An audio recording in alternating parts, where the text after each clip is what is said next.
I'm so excited that Lona's with us. So Dr. Lona Cook is quickly becoming one of my favorite people on the planet because of her authenticity and her connection to her values. So Dr. Lona, please introduce yourself to our community.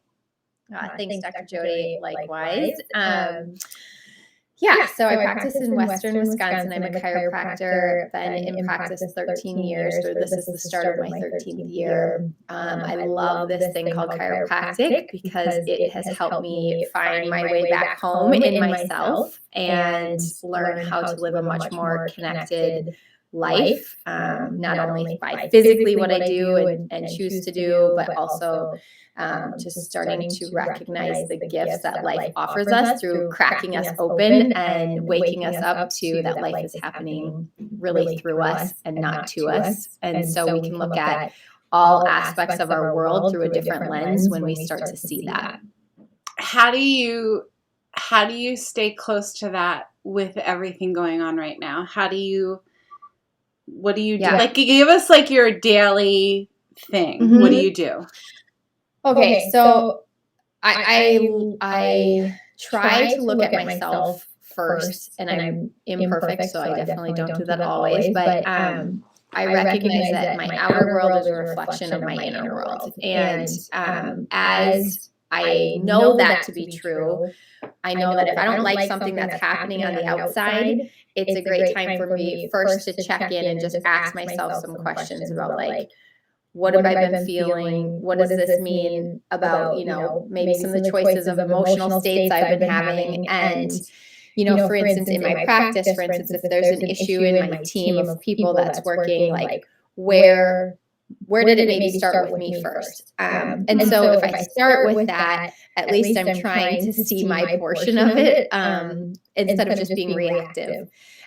With that said, I think we haven't been taught to do that. So a lot of times we project lots of things on other people. And you can hear it in the way you talk, where you say, like, this person makes me feel this way. It's like, no, they didn't. You chose to feel that way. When you hear somebody saying something, like when I have a patient, I'm a chiropractor too, if you guys are getting to know me, and when somebody's saying, this damn back is killing me, like, I'll be like, is it really killing you? Like, are those the words that you want to use when you're talking about your back? And what I find so interesting is they'll say the back if it's something that's bad to them.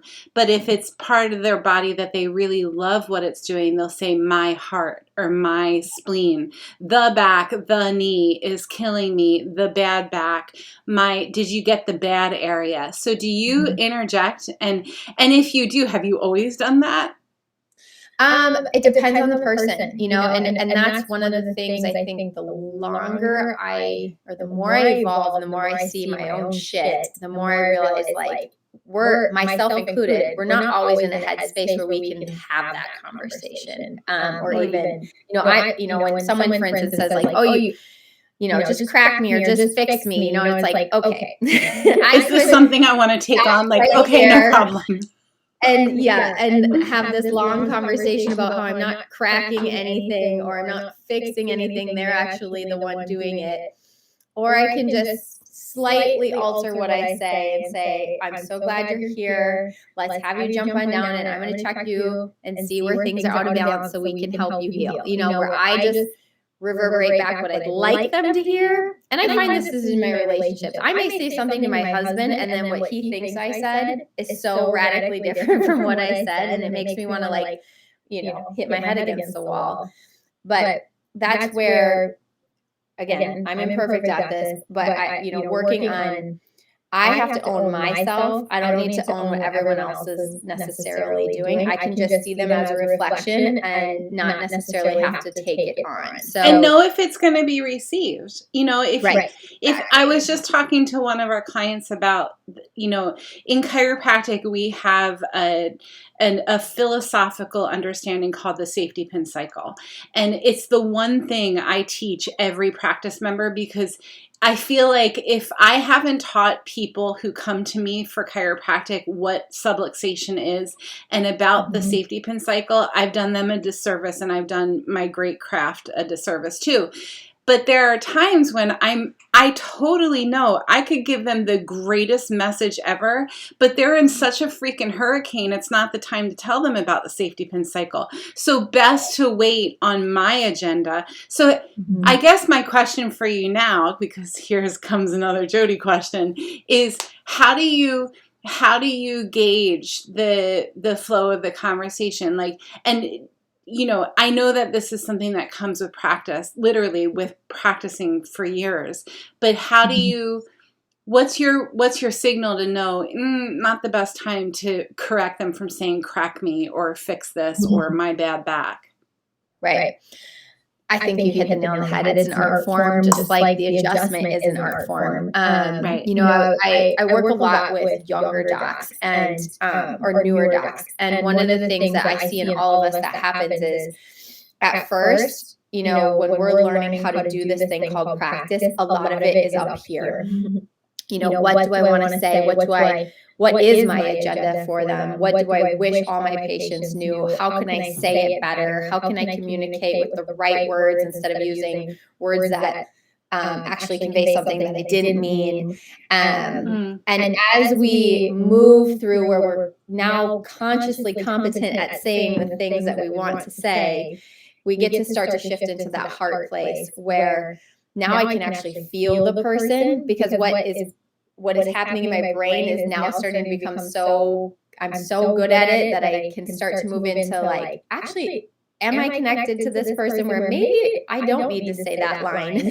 I need to say something else, or I need to pause and just listen right now. And you feel it immediately if you're wrong. Like if you thought last night I did a initial consultation. One of my rules in my practice is if I don't give personal information about what I put in my body or on my body unless I instigate it, right? If somebody asks me about what I've put in my body or haven't put in my body, I tell them I'm not allowed to say.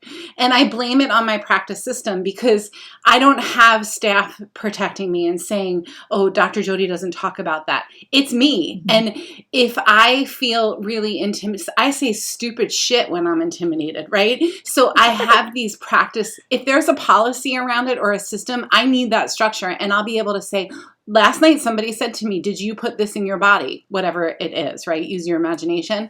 And I said, oh, I'm not allowed to tell you. And she said, well, why aren't you allowed to tell me? And I said, because it's my practice policy, because half of you want me to say yes and half of you want me to say no. And I don't know which half you are. And this experience is really about you and not about me. That's it. That's my practice policy, right? Boom, right? Mic dropped. So good. Yeah. Exactly. Because otherwise I'll be like, I'm so sorry. I didn't mean to hurt your feeling. No, Jody, just shut up.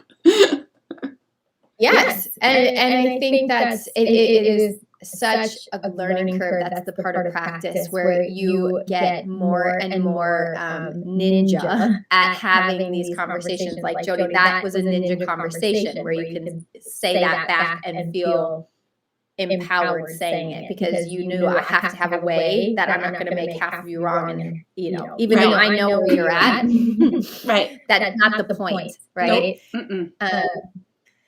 Yes. It happens with money too, right? Like, yes. Can I have a discount on this adjustment? I'm sorry. My inner child is being hurt. No, you guys, this is my practice policy. It's right there on the wall. See? Yes. And that, I mean, how long did it take you to get to that point where you could just say, I can make this easier? Years. I just coined myself an expert mistake maker and solution creator. It took years because I'm always screwing it up. So how do you identify when you've screwed it up? Do you clean it up immediately? Do you sit with it? I mean, I'm a person that wants to clean it up immediately. What I've learned is most things, especially in a chiropractic practice, aren't life-threatening where they need to be like rubber banded like the second it happens. So because I do practice with a larger team, we have over the years gotten more and more structure in place so that there's more opportunities for us to have those meaningful conversations to identify something maybe my front staff is seeing or that I am, and we can work around, if we all are bought into the same vision of what we're creating, why we're doing what we're doing, then it's a lot easier for us to nitpick some things and not have hurt feelings over them if we remember the whole reason we're doing that is because we all said we want to buy into this vision or this goal that we're going towards. So we can do that at the team meeting or individual meetings then, because we all want things to get better. So it's usually it's not a knee-jerk fix. However, I would want it to be, and then I'd screw everything I've built up until this point sometimes, because they'd be like, well, you just said this last week and now you're changing it, and it's like, okay, yeah, you're right. I just need to breathe for a minute. That's a leader. That's the leader in you.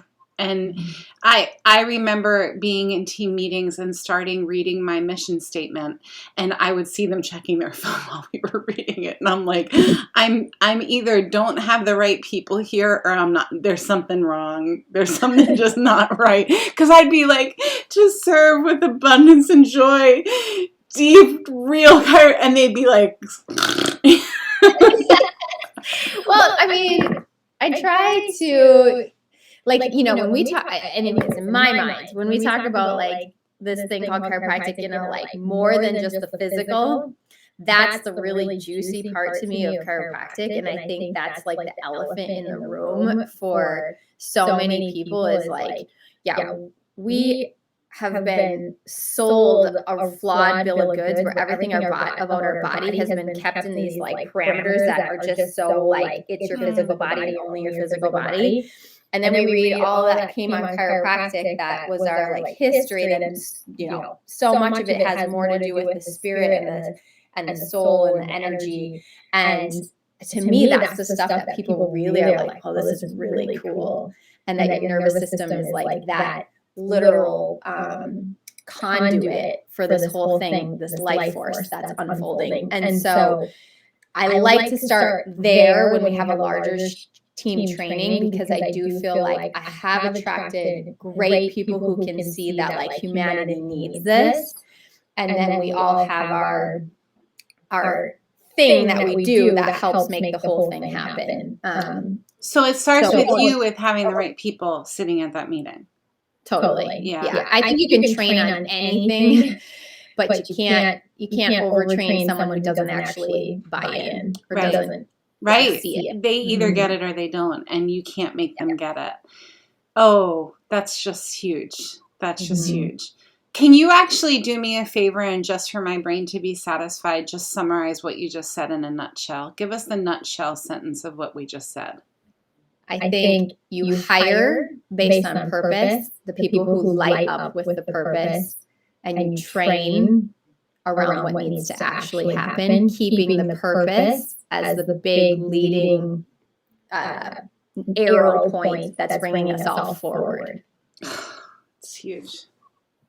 It's huge. And, if you're coming from an innately driven practice where we eat, sleep, and breathe this stuff all day long, the chances of us having the luck of the draw, finding somebody who knows this world and who has the admin skills, that's a high ticket person, right? I think that it's, part of the thing with staff is that I want the people who are doing my admin stuff to know those pieces better than I do. Otherwise, they really shouldn't be there, right? But the magic comes when they also get your why. And they not only get it, but they agree with it, because I've seen it. Yeah, go ahead. And I think, at least in my experience, that they have to get the why before I worry about them being meticulously good at the thing I want them to do. So obviously we have an idea of who we're hiring. If we're hiring, like if I'm hiring an office manager or someone who's going to actually deal with the money, I want them to have like good organizational skills and be confident in like, they have to be pretty assertive with people. And so I'd be looking for those skills. But more than that, I would hire first based on like, does this person light up when we talk about what happens in this practice? And if they don't, then I'm probably just waiting still. And what I found is that when I hire out of, we need someone, you know, and make a quick decision, but maybe one that doesn't feel like hell yeah, like, then it's usually someone I'm either letting go or something happens where they're gone. And when I let innate bring the person to me, or somehow there's like this coincidence around it. Yes, then it's like, it's crazy how, I time and time again, I know when I do it, and sometimes I still do it. Like I did it earlier this year where I felt like we really needed a second person in the front. And so I kind of like had a person in my mind, and I forced it. Like I was like, you would be great here, you would be great here, you would be great here. And lo and behold, 3 months later, after she was trained in, which how much money do you lose training someone in too? Her boyfriend started a business, and she left to go join him because he basically like super pressured her to. And it was interesting. It was like she was a great fit, but the timing wasn't right for her life. Right. And I fixed it. And that was me, the like small me, being like, I think I know better. Right. You know, like, and then it just, you know, it leads to frustration on the rest of the team. What would the big you have done there? What should I have done? I should have waited.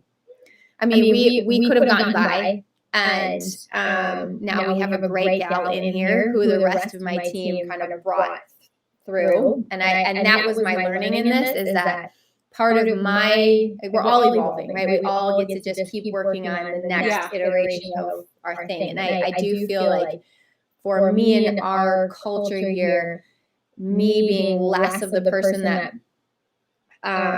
does all the things and more of like the person who's behind the scenes is kind of where I'm headed. And so what I think that lesson was for me is that I didn't need to be the one that was always finding the person anymore. My team was capable of that, but here I was trying to manipulate things and do it my way. And so I got to learn to step back in that process. So speaking of reclamation, reclamation, yes. reclamation. Yes. Tell us about your book. Yeah. Okay. Thanks, Jody. This is my book. It's so good. It's by my nightstand, you guys. It's on my nightstand. Thank you. Reclamation, the evolution of a hot mess. I wrote it for really, probably mostly women will read it, but I didn't make it for just chiropractors this time. This is for anyone that is, I wanted to share my story of how I really woke up to like this concept of living life from a more innately aligned perspective, as well as how your like school of hard knocks and different things that happen that we don't like to talk about really are usually the biggest blessings that wake you up to some of these things. So I share some of mine in there, and just kind of the conversation of how I've become much more grounded in this knowing. Awesome.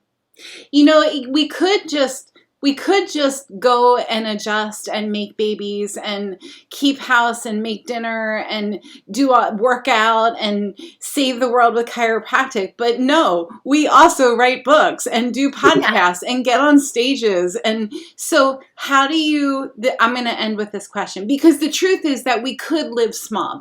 I'm joking, right? But we could live small. We could not listen to the inner voice saying, it's time for you to put pen to paper. It's time for you to share your message. I want like today, like what did you do today? I want a day, what are your daily things that you do? Like, is it, for me, it's working, it's doing a lot of CrossFit, picking up, putting it back down, picking it up again, right? For me, it's taking a nap every day with my puppy. For me, it's planning my food. What, in closing, what are the top, let's say top 3 things, and getting adjusted, that you do to keep you listening to that voice that says it's time to write another book. It's time to go speak to a bunch of chiropractic students. It's time to start another program. How do you stay connected to that? Like you, working out is big. I do a lot of yoga and running. And those are times where I think I just get quiet enough in my head that thoughts can drop in. I have a 1.5-year-old, and so I had a better meditation practice before having him than I have currently, but lately I've been getting back into that. So I think finding some quiet time where either you're journaling or just quiet is huge too.